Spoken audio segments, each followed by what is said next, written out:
Here we are with the Navi, and we're going to perform echocardiography for a patient. The reason we're performing the echocardiography is that the patient has a systolic murmur on heart auscultation.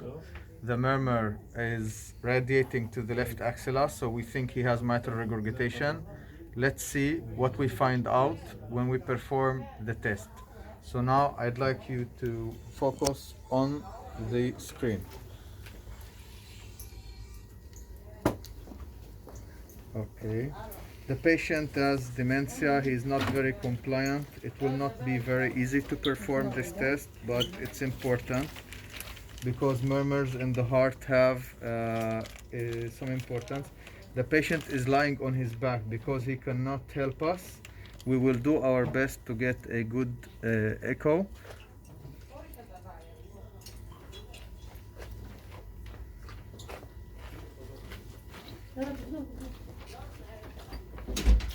Here we see the heart in a 4-chamber view. Again, the patient is lying on his back because the patient cannot help us. We will try to modify the lighting in the room. Please turn off the lights in the room so we can get a better look. Okay, so now we turned off the lighting in the room. We tried to increase the gain, and now we're going to put some color Doppler. And what do we see? He doesn't have any mitral regurgitation. So the physical examination was not very true.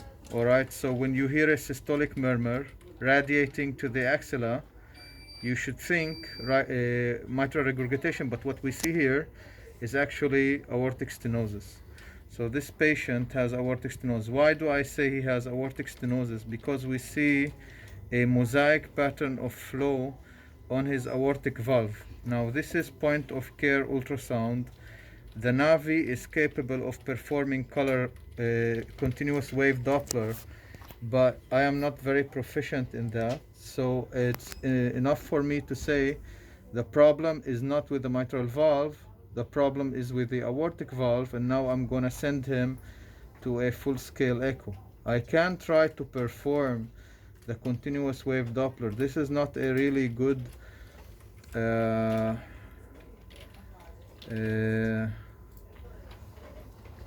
picture because the patient is lying on his back, but we will do our best. All right, so now we will perform the continuous wave Doppler.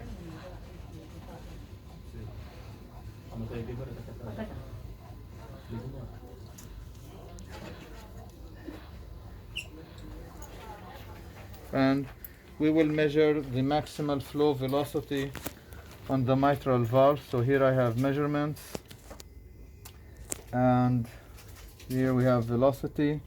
So if we take it over here, this is the best one. We see that the maximum velocity is 267.9 centimeter per second, which is consistent with a moderate aortic stenosis. So what could we do with the Navi? We can find out that the problem is not with the mitral valve. The problem is actually with the aortic valve. This is very important because the physical examination sometimes is not accurate. And the use of echo in the internal medicine department adds a lot for the physical examination of the heart. Thank you very much.